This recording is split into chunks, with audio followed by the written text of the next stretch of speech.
Hi, I'm Taylor Moyer with Flagship Lab Services, and we're going to talk to you guys for a few minutes about lab operations and how to optimize getting investor money by running a well-oiled machine. Hi, my name is Lisa Manning. I'm VP of Business Development here at Flagship Facility Services, Lab Services Division. And why don't we start out first with you telling us and everyone else here a little bit about your background and experience with lab operations. I think they'll find it really relevant to why you became so passionate about this. So unlike the speaker who preceded me, I did not succeed at the bench. I started at the bench, and I realized very quickly that I was not cut out for that part of the lab. But I loved what the labs were about. I loved finding therapeutics and technologies that would improve human life, and I thought kind of the biotech space was a really good place to make my mark. And operationally, I kind of found my stride, realizing that in a small growing lab, we were about 50 people, and we'd hit that inflection point where there was too much going on, not enough organization. We were kind of bleeding spend, and our scientists were spending too much time doing not science. So I was given the freedom at that company to implement processes and programs that would allow them to focus on science. And then I transitioned out into the sales world where I got to see labs from tiny startups through big global pharma, and I saw a trend of little companies not having the resources or the knowledge or the infrastructure to run their operations well. But having spent time at Eli Lilly Global Pharma, I was like, I know how this can be done. And I know that we can make this something that's very accessible to little labs to allow their really cool technology to succeed in the business aspect and come to fruition. All right, great. So what components are important to a company when they want to really make sure that their lab operations are really tightened up and top-notch? So they come down to four very easy and attainable quadrants. One is your equipment. What do you have? How much do you have? How much are you spending? One is your consumables. Consumables are incredibly costly. Are you doing your management of that wisely? Chemicals, they're the dangerous stuff, so make sure you're managing it well, you're compliant. And purchasing, that's the hardest one, so I'll touch on that one last. So I'll start with equipment. And the first thing we hear whenever we walk in a lab is people like, we don't have resources. We don't have somebody to do this. And the good news is you don't need resources. You need a process, you need strategy, and you actually just need to stop and think it through.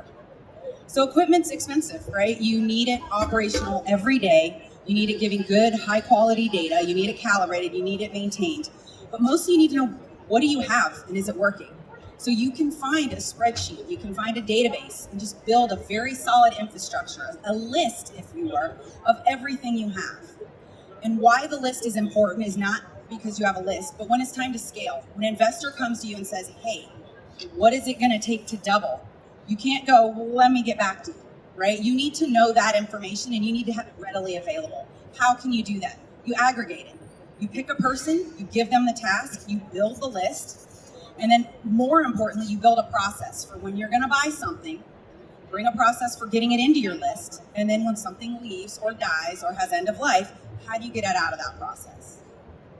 Equally important, and what investors are going to want to know is if they give you their money, are you spending it wisely?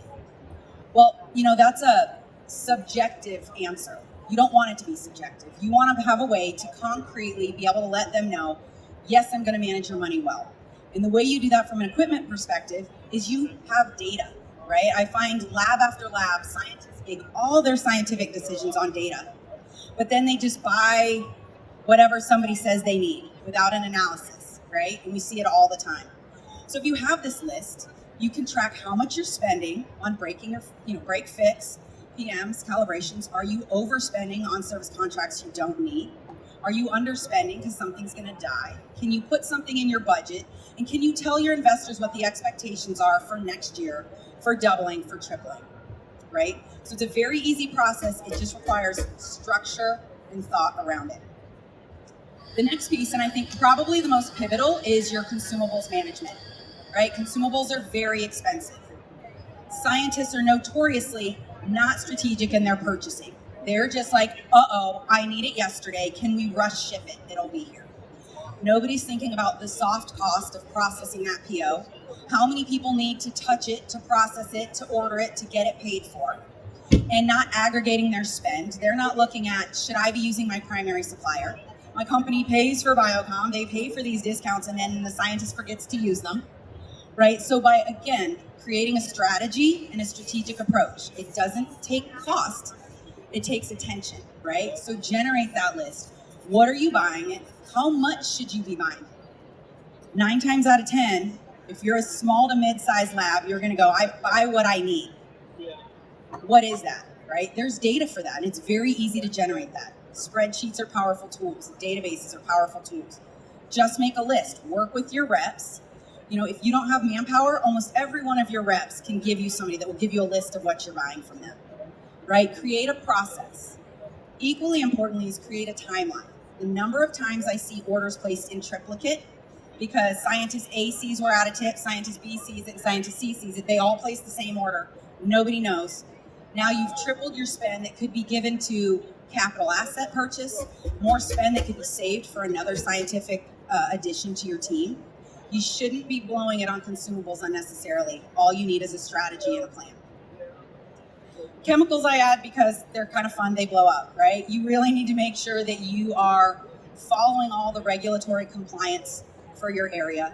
I think we've all walked into labs and seen a corner that has a stack of 4x4 liter. Yoli is laughing because he sees it all the time. You walk in and they're like, well, I don't want to run out of reagents.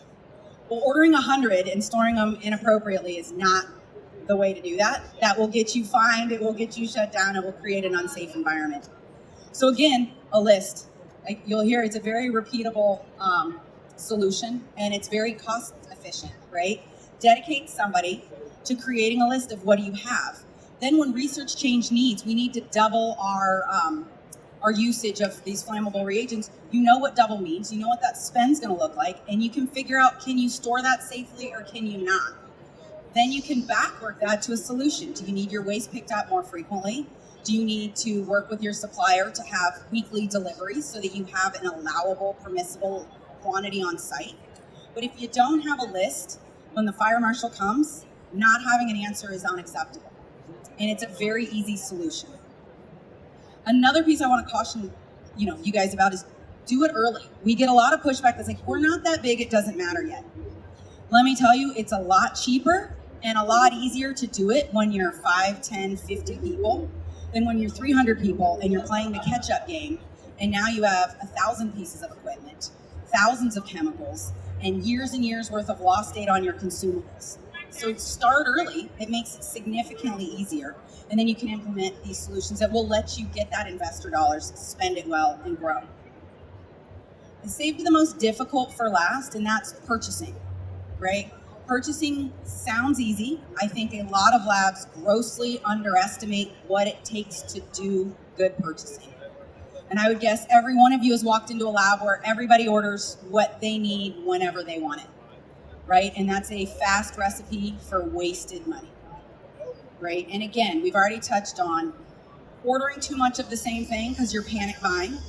We saw a lot of that during COVID. I've walked into lab after lab that have rooms with pallets of alternative items that they no longer like, but it's $30,000 worth of off-brand tips that now they're stuck with, right? There was nobody looking at this strategy and going, hey, there's a supply chain disruption. What are our scientific needs? How do we evaluate those alternatives before we're in a bind?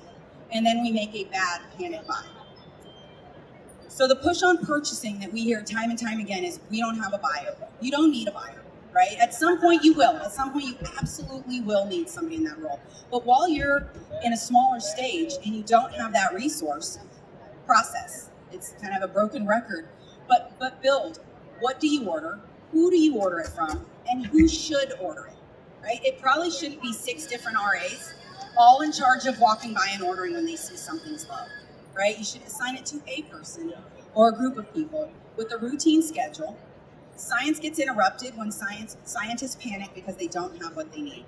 So if you build a process and a timeline and a flow that they can trust and understand when it will be delivered, somebody's got their back, somebody knows what the key materials are, you can alleviate that burden from them. You can also prevent them from stopping and taking valuable time away from research to go figure out how to buy something by putting a process in place. and giving people an assigned way of doing things. Again, it doesn't require money. It requires somebody in your lab to have a strategic approach and taking the time to build a spreadsheet, a database, and just a process that they then communicate with all the scientists. Because if they don't know, they're going to keep rogue buying, rogue servicing equipment, or my favorite is every single, for the past 15 years, every single sub 100 employee company we've walked into, we've been able to save them 50% on their equipment service contracts. The reason is scientists want to be able to walk in every day, have a science-ready lab, and have their equipment working. But when you walk in and you go, okay, I'm going to put everything under the platinum level coverage. Why? What data is making that decision? I'll tell you, it's a fear-based choice. It's scientists going, I want this operating every day. Well, if you can stop and take a look at it, how many times did you call for service on this? Does it need a contract? Does it not? Again, you've got a process, you're doing analysis, and you're making data-driven choices. Long answer. Long answer, yeah. So, wow, those 4 components do seem really important to have in your lab run smoothly. So what is the easiest way for companies to get started, to kind of tighten it up? What's the easiest thing for them to do? Assign a point person. And that can be, I think most companies have somebody that's type A, somebody that's organized, whether it's an admin, whether it's a kind of a very tech savvy research associate, or whether you hire a consultant and say, hey, I need you to build this process. It's really making a change, I think, in the thought patterns. What we see is sub 50, sub 75 companies tend to be very reactive. We're staying afloat and we're trying to survive and get data till the next round of funding. Getting somebody willing to step back and stop and come up with a process. Again, build that spreadsheet, gather the data, and then give somebody a point person for each of those 4 components of the lab. It may be the same point person, it may be 4 different point people. It depends on who you've got, in-house.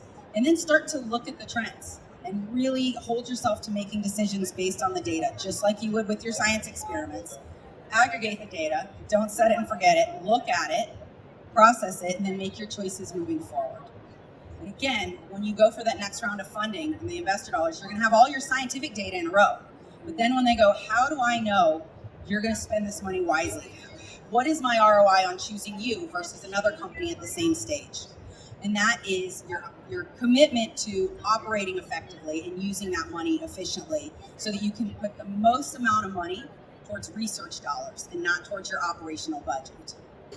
I think we have plenty of time for some Q&A.